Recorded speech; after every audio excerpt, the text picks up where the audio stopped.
오늘은 어머니 날입니다.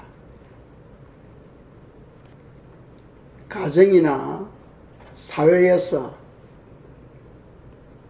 가장 큰 영향력을 미치는 분들이 바로 어머니입니다. 어머님은 자녀를 위해서 가장 큰 사랑을 베푸시는 분들 중에서 한 분이죠. 어머니가 자녀를 위해서 수고하고 애쓰고 또 때로는 눈물을 흘리며 또 기도하고 또 때로는 기쁠 때도 있지만은 마음이 상할 때도 많이 있습니다. 그렇지만은 그런 것을 자녀들이 잘 몰라요. 오늘 또 어머니 날을 맞이하여 우리 하나님께서 또 어머님에게 크신 은혜를 부어주시고 또 자녀들은 어머니의 그 사랑을 생각하는 하루가 되기를 또 축복합니다. 오늘도 지난 주일 말씀을 이어서 생명과 복을 선택하라 라는 말씀으로 저희들이 묵상하고자 합니다. 조금 전에 읽었던 본문 말씀 보면은 주님께서 우리 앞에 생명과 사망 또 복과 저주를 두셨다고 말씀하셨습니다. 그런데 문제는 우리가 선택하는 것에 따라서 그 미래가 결정되어진다는 거예요. 그래서 좋은 미래를 가지려면은 생명을 선택하라 하고 우리에게 교훈하고 있어요. 생명을 선택하는 것이 바로 복으로 나아가는 길이 됩니다. 우리 앞에 많은 요소들이 있지만은 우리가 무엇을 선택하느냐에 따라서 우리의 영혼이 결정돼요. 영원한 삶이 결정되어지게 됩니다. 그래서 지난 주일날 우리가 두 가지를 묵상했죠. 첫 번째로 우리가 선택해야 될 것은 생명이 되시는 예수 그리스도를 믿어야 된다 하고 말씀했습니다. 예수 그리스도를 믿는 것이 인간에게 있어서 첫 번째 선택이죠. 다른 거 아무리 잘해도 예수님을 믿지 못한다면은 그 영혼은 불행 중에 불행이에요. 한 번밖에 없는 이 인생 가장 보람이 있는 삶은 예수님을 만나는 거예요. 예수님을 만나지 못한 그 모든 인생은 불쌍한 거예요. 그리고 불행한 거예요. 그래서 우리가 죽을 때까지 예수님을 만나는 것, 그것이 바로 첫 번째 선택이다 하는 겁니다. 주님께서는 십자가를 통해서 우리 죄 문제를 해결해 주셨고 또 3일 만에 부활하심으로 말미암아 구원을 완성해 주셨어요. 그래서 이 땅에 구원자는 오직 주 예수 그리스도 그분밖에 없다는 거죠. 다른 구원자가 없습니다.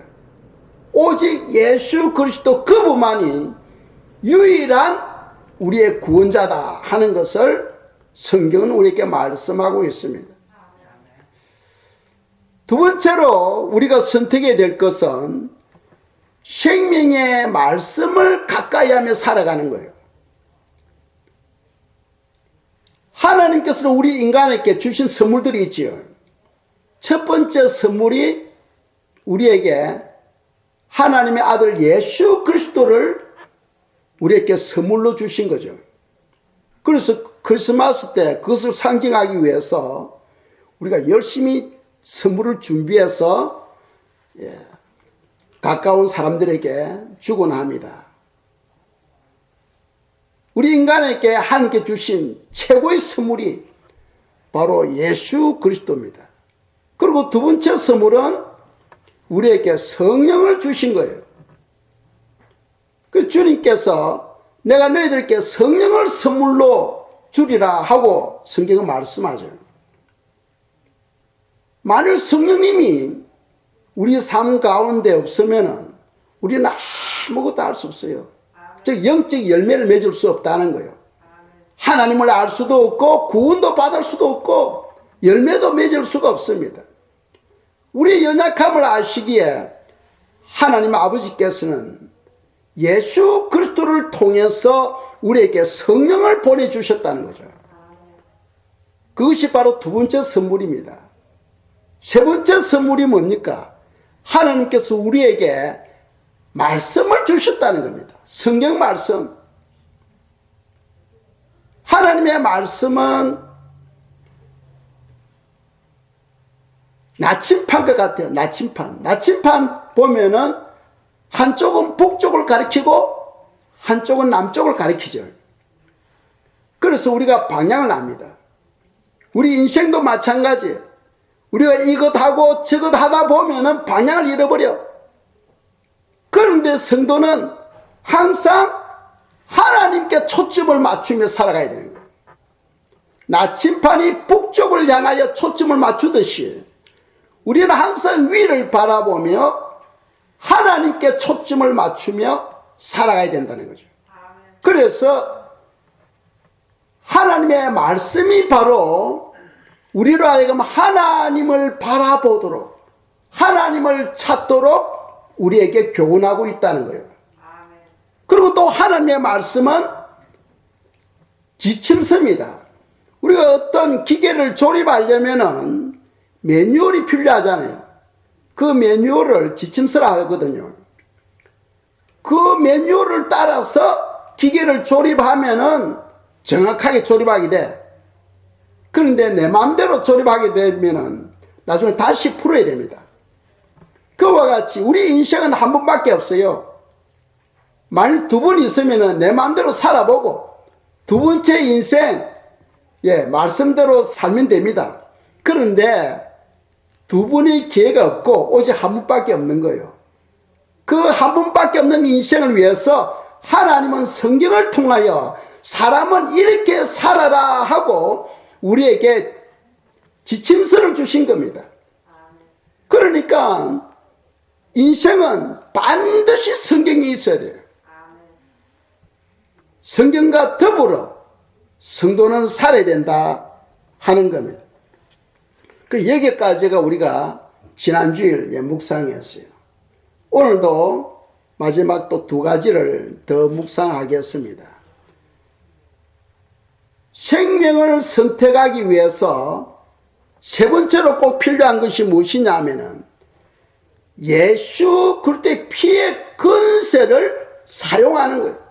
오늘 많은 사람들이 신앙생활 하는데 예수의 그 피에 대한 권세를 모르고 살아가고 있고 또 그 예수의 피를 우리 삶에 적용을 안 하고 살아가고 있다는 거예요.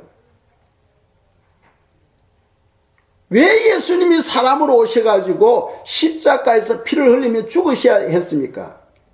성경은 말씀합니다. 피 흘림이 없이는 제3이 없다고 말씀하고 있어요. 예수님의 그 피 때문에 우리에게 엄청난 복을 주신 거예요. 예수님의 피 때문에 우리가 제3을 받았고 예수님의 피 때문에 우리가 모든 질병에서 해방되었고 예수님의 피 때문에 모든 저주로부터 우리가 해방되었고 예수님의 피 때문에 우리 속 사람이 하나님의 형상으로 자라가게 되는 거예요. 다윗 보세요. 다윗이 간음죄, 살인죄를 범했을지라도 그가 하나님 앞에 눈물을 흘리며 통곡하며 회개했을 때에 주님은 예수의 피로서 그의 죄를 씻어주신 것을 성경은 말씀하고 있어요. 그러니까 이 피의 권세가 얼마나 큰가를 우리에게 가르치고 있지요. 또 이스라엘 백성들이 출애굽할 때에 6절입니다. 양의 피를 문에다가 발란 집은 저주가 들어가지를 못했어. 그와 같이 예수의 피를 품고 살아가는 성도들에게는 저주가 임하지를 못합니다. 또 이사야 53장 5절에 보시면은 주님이 채찍에 맞으심으로 말미암아 너희가 나음을 입었다 하고 말씀하고 있습니다. 예수 그리스도 안에서 우리는 모든 질병으로부터 해방되었다 하는 것을 성경은 말씀하고 있어요. 우리의 속사람이 성령으로 말미암아 예수 그리스도의 피로 말미암아 우리 속사람이 변화되어 가고 있죠. 하나님의 형상으로 변화되어 가고 있습니다. 그래서 히브리서 9장 14절 함께 읽겠습니다. 하물며 영원하신 성령으로 말미암아 흠없는 자기를 하나님께 드린 그리스도의 피가 어찌 너희 양심을 죽은 냉실에서 깨끗하게 하고 살아계신 하나님을 섬기게 하지 못하겠느냐. 아멘. 예수의 피는 우리 속사람을, 타락한 우리 속사람을 하나님의 성품으로 변화시키는 그런 권세를 가지고 있는 거예요.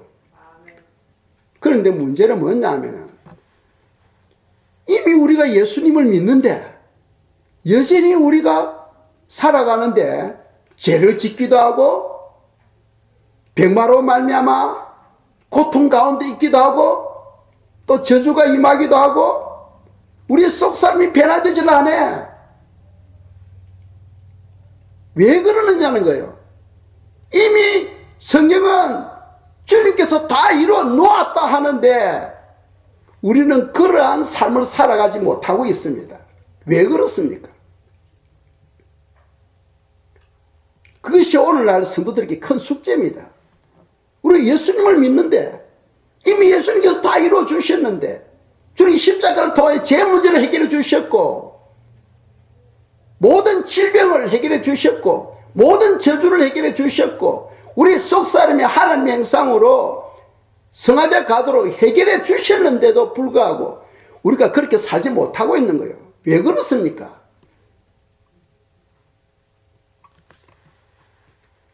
로마서 14장 10절에 보시면은 하나님의 나라는 먹는 것과 마시는 것이 아니요 오직 성령 안에서 의와 평강과 희락이라 하고 말씀하고 있어요.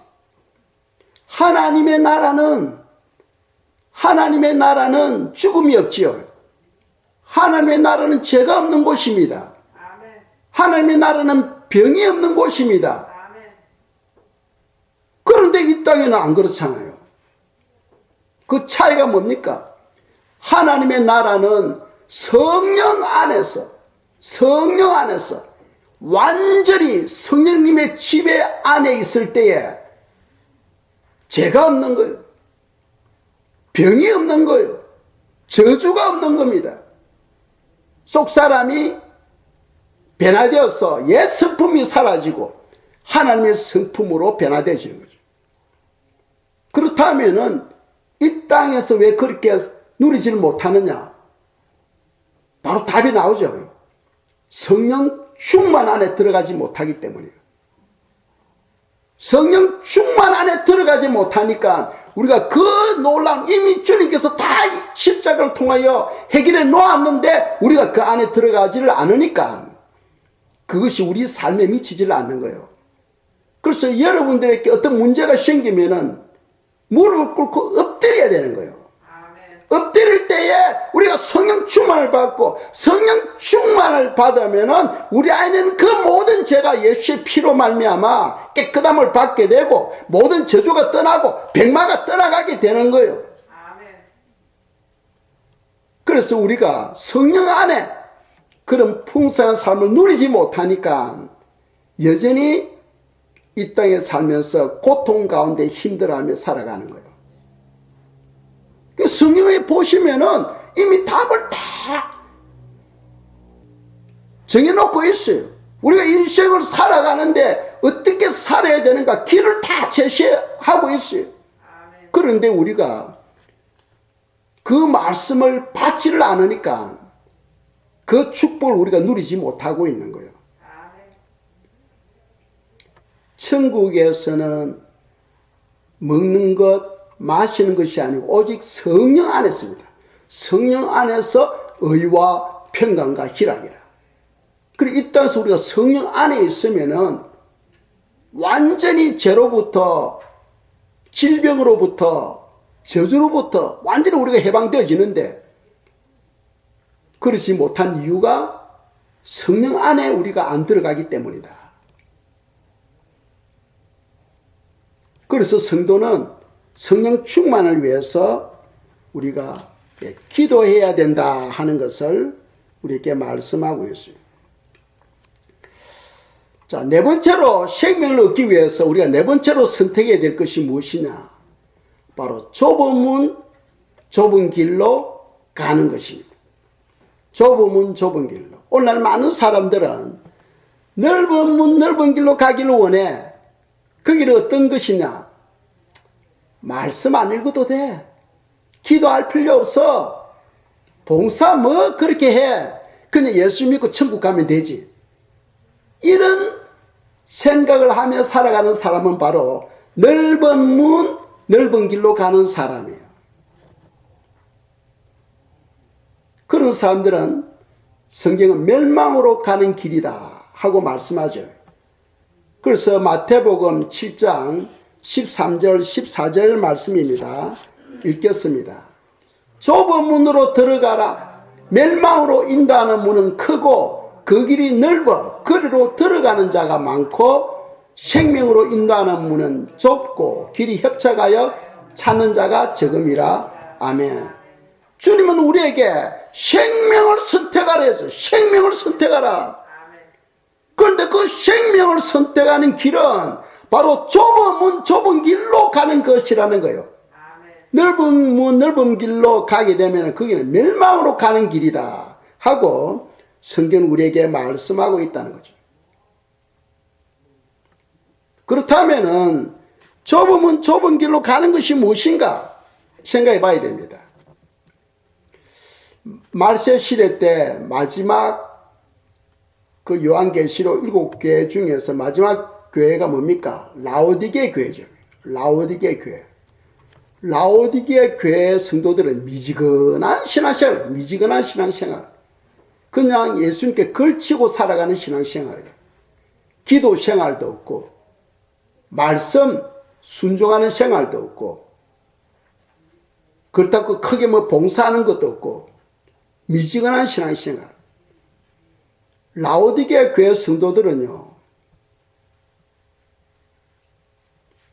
연단장으로 떨어질 성도들이에요. 연단장으로.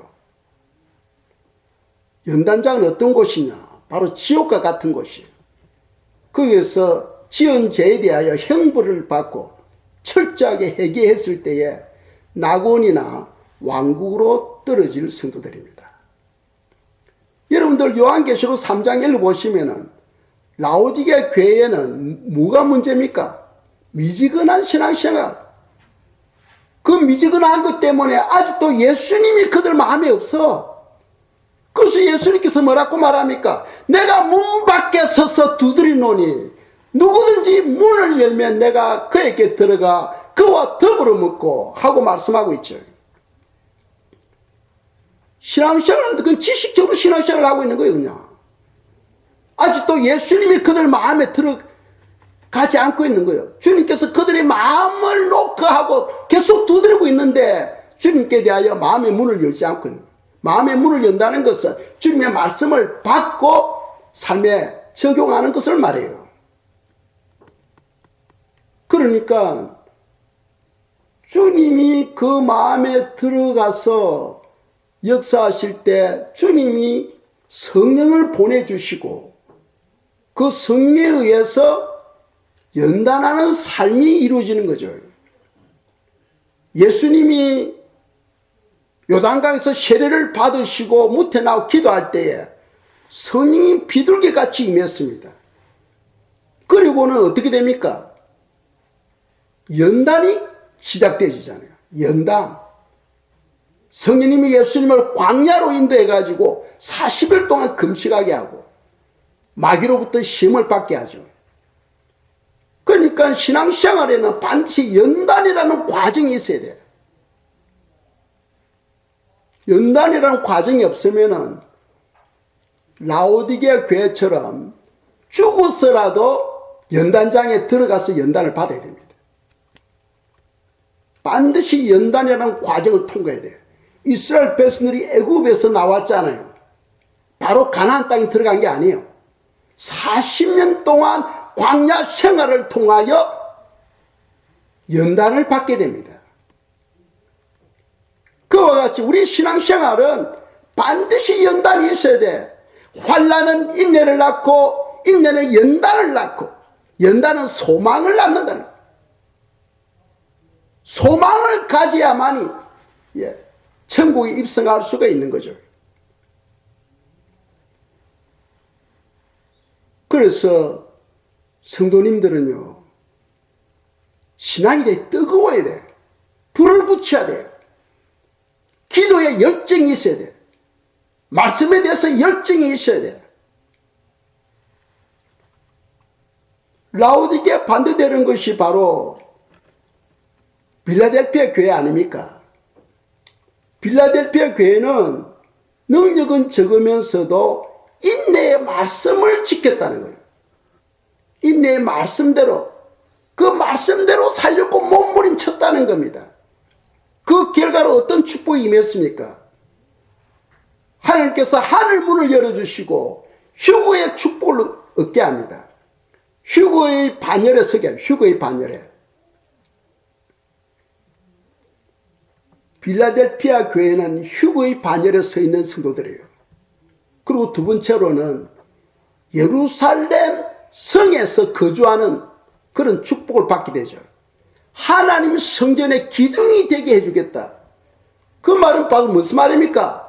새 예루살렘 성에 거주하는 엄청난 그 축복을 하나님께서 주신 교회가 바로 빌라델피아 교회예요. 그 교회 성도들은 인내의 말씀을 지켰다는 거예요. 우리 등대교회 성도들은 빌라델피아 교회와 같은 그런 성도님들이 되시기를 주님의 이름으로 축복합니다. 어떤 신앙의 목표가 있어야 돼요. 목표가 있어야 돼요. 어떤 열정이 있어야 돼요.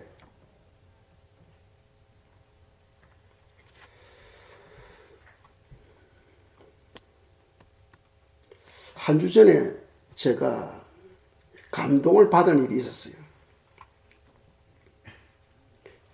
우리 에릭 형제가 자동차를 샀어. 자동차를 산 것 때문에 제가 감동을 받은 게 아니고 자동차를 사고는 오가지고 목사님 제가 자동차를 사는데 기도 좀 해주세요. 그래서 제가 파킹장에 가서 제가 축복기도 해줬어요. 평안과 안전을 위해서 제가 축복기도 해줬어요. 그런데 에릭이 뭐라고 이야기하냐면 목사님께서 설교 중에 예배를 드릴 때 전화기만 가져오지 말고 성경책도 가져오라고. 예배 드릴 때 많은 사람들이 전화기만 가져와가지고 펴가지고 본다는 거예요. 그래서 제가 그런 설교를 했잖아요. 예배를 드릴 때 전화기만 가져오지 말고 성경책을 가져오시라고. 그래서 그 말씀 듣고는 성경책을 가지고 다닌다는 겁니다. 성경책을 가지고 와서 펼치다 보니까 11조에 대한 이야기가 있고, 성도는 반드시 11조를 지켜야 된다 하는 것을 자기가 깨닫고, 어떻게 하면 됩니까? 하고 묻더라고요. 그래서 제가 11조와 봉헌물에 관해서 제가 짧게 이야기를 해 주었습니다. 자기가 그 11조 또 봉헌물 그런 신앙생활을 하겠다는 거죠. 그래서 제가 가만히 생각했어요. 아니, 앉아 취직했으면은 봉급도 별로 높지도 않을 텐데, 또 젊은 나이에 얼마나 하고 싶은 일이 많겠습니까? 자동차도 샀으니까 페이먼트도 해야 되고, 또 다른 것도 해야 되고, 그럼에도 불구하고 하나님께 드릴 것을 생각하고 있었다는 거예요. 얼마나 기특한지. 어릴 때부터 이 교회에서 살았잖아요. 얼마나 기특한지. 그래서 제가 생각했어요. 아니, 이런 영향은 누구로부터 이런 영향을 받았을까? 생각해 보니까 그 어머니, 우리 안경 지사님으로부터 받은 것 같아요. 우리 안 지사님이 참 이 교회에서 신앙생활 하면서 오랫동안 흔들리지 않고 끝까지 인내하며 지킴으로 말미암아 그 아들을 통하여 열매를 보게 된다 하는 것을 제가 느끼게 되었어요. 부모가 자녀들에게 물려줄 유산이 무엇이냐? 대부분의 사람들은 물질을 유산으로 남기려고 다른 거 신경 안 쓰고 돈 하면 돈만 버리려고 해요. 그런데 이걸 아셔야 됩니다. 부모가 자녀들에게 물려줄 최고의 유산이 무엇이냐 하면은 바로 신앙입니다. 믿으시기 바랍니다. 주님과 올바른 신앙이 있으면은 주님께서 물질이 필요할 때 물질을 채워주십니다. 건강이 필요할 때 건강을 채워주십니다. 주님 안에 지혜도 있고 능력도 있고 물질도 있고 모든 것이 다 있는 거예요. 가장 중요한 것이 주님과 우리 관계를 통한 신앙입니다. 신앙보다 더 큰 유산은 없다는 사실을 믿으시기 바랍니다. 장차 우리가 주님 앞에 가게 되면은 어떤 사람에게 주님께 이렇게 질문할 거예요. 내 자녀는 지금 어디에 있니? 하고 물을 수도 있다는 거예요. 내 자녀는 지금 어디에 있니? 우리가 하나님의 자녀고 여러분 자녀들도 여러분 것이 아니에요. 주님의 것이지. 우리가 자녀들에게 올바른 신앙 교육을 시키지 못한다면 나는 주님을 열심히 믿고 있는데 자녀가 다른 길로 가고 있다면 장차 주님 앞에 섰을 때에 주님께서 물을 거예요. 내 자녀는 지금 어디에 있니? 내가 너에게 내 자녀를 맡겨놨는데 내 자녀는 지금 어디에 있니? 하고 주님께서 물을 수도 있다는 거예요. 우리가 그것을 두려워하면서 부모는 자녀의 그 신앙을 위해서 눈물로 기도하며 신앙으로 인도하는 것, 그것이 엄청나게 중요하다는 사실을 기억하시기 바랍니다. 우리가 좁은 문 좁은 길로 가는 것은 첫째로 하나님의 말씀을 받고 그 말씀을 우리 삶에 적용하는 거예요. 두 번째가 뭐냐 하면은 기도 생활하는 겁니다. 기도 생활하는 것. 왜 기도 생활이 필요하냐? 기도할 때 영적인 눈이 열려요. 기도할 때에 우리의 믿음이 성장합니다. 기도할 때에 하나님의 뜻을 따라서 우리가 순종할 수 있어요. 기도할 때 선한 열매가 맺어지게 되고 기도할 때에 하나님께 영광을 올려드리게 되는 겁니다. 그만큼 기도가 중요해요. 기도하는 게 쉬운 게 아니에요. 무지하게 어려운 겁니다. 그래서 기도하는 그것이 바로 좁은 문 좁은 길로 가는 거예요. 하나님의 말씀을 받고 순종하는 것도 좁은 길 좁은 문으로 들어가는 것이지만은 기도하는 것도 아무나 하는 게 아니에요. 기도하려고 하면은 사단이 방해하는 거예요. 갑자기 친구가 찾아온다든지 갑자기 다른 일이 생긴다든지 그런 일들이 생기게 되는 거예요. 그래도 기도로서 승리할 때에 하나님께서 천사를 보내셔서 지켜주시고 승리하게 하십니다. 기도할 때에 열매가 맺어지게 되고 기도할 때에 하나님께 영광을 올려드리게 되는 거예요. 그래서 어느 날 제가 이런 생각을 했어요. 하나님께서 우리를 창조하시고 우리를 자녀 삼아 주시는데, 아니 성도는 뭐 날마다 주님의 기쁨과 영광을 위해서 살아야 되나?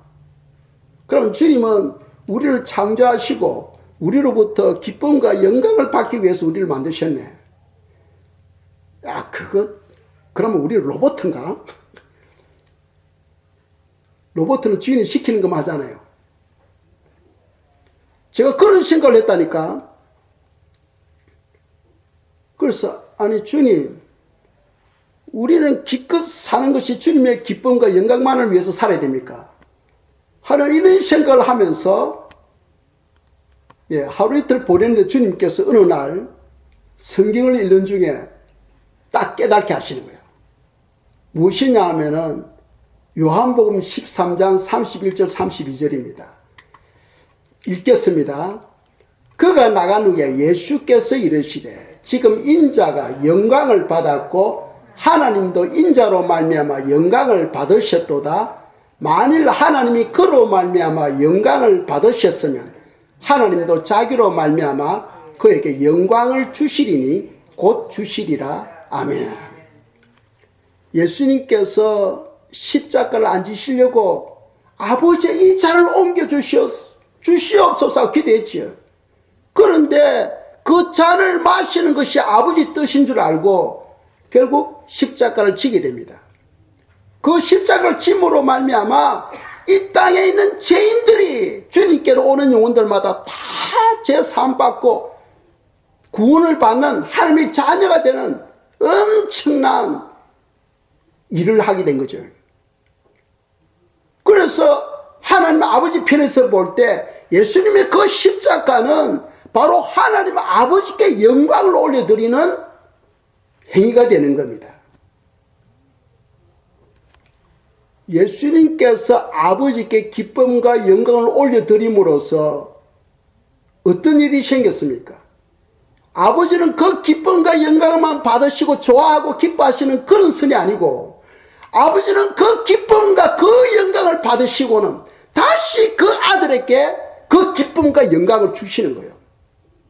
그래서 32절에 보시면은 그에게 영광을 주시리니 곧 주시리라.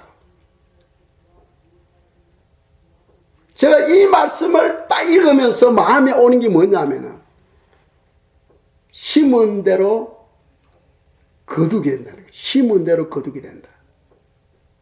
심은 대로 거두게 된다. 이거는 영원한 진리입니다. 우리가 하나님께 기쁨과 영광을 올려드린 건 누구를 위해서? 하나님을 위해서보다는 자기 자신을 위해서. 왜? 우리가 하나님께 기쁨과 영광을 올려드리면 반드시 하나님께서 우리에게 기쁨과 영광을 돌려준다는 사실입니다. 그래서 예수님은 어떤 기쁨과 영광을 받았습니까? 빌립보서 2장에서 말씀하고 있죠. 9절에서 11절까지 한번 보겠습니다. 읽겠어요. 이름으로 하나님이 그를 지극히 높여 모든 이름 위에 뛰어난 이름을 주사 하늘에 있는 자들과 땅에 있는 자들과 땅 아래에 있는 자들로 모든 무릎을 예수의 이름에 꿇게 하시고 모든 입으로 예수 그리스도를 주라 신하여 하나님 아버지께 영광을 돌리게 하셨느니라. 아멘. 예. 하나님 아버지께서 예수 그리스도로 말미암아 그 기쁨과 영광을 받으시고는 다시 그 아들에게 영광과 기쁨을 주셨는데 그것이 무엇이냐? 하늘과 땅의 모든 족속이 예수님 앞에 무릎을 꿇게 하시고 주님으로 신하도록 만유의 왕, 만왕의 주가 되도록 하나님 아버지께서 엄청난 권세와 영광을 예수님께 주셨다는 거죠. 그러니까 하나님이 우리에게 요구하는 게 있잖아요. 그게 하나님께서 필요를 위해서 그런 게 아니고 결국 우리를 위해서. 하나님은 그것을 받으시고 그리고 그것을 복되게 해가지고 다시 돌려주는 거예요. 우리가 하나님의 기쁨과 하나님의 영광을 위해서 우리가 살아야 되는 이유를 성경이 말씀하고 있어요. 다 너를 위해서야. 우리가 하나님께 영광을 올려드리는 만큼 하나님은 그것을 복되게 해가지고 다시 돌려주는 거예요. 그러니까 무엇으로 심든지 그대로 거둔다는 거예요. 감사로 심으면 감사를 거두게 되고, 영광을 심으면 영광을 거두게 되고, 기쁨을 심으면 기쁨을 거두게 된다는 거예요. 그것이 바로 하나님의 방법이라는 거예요.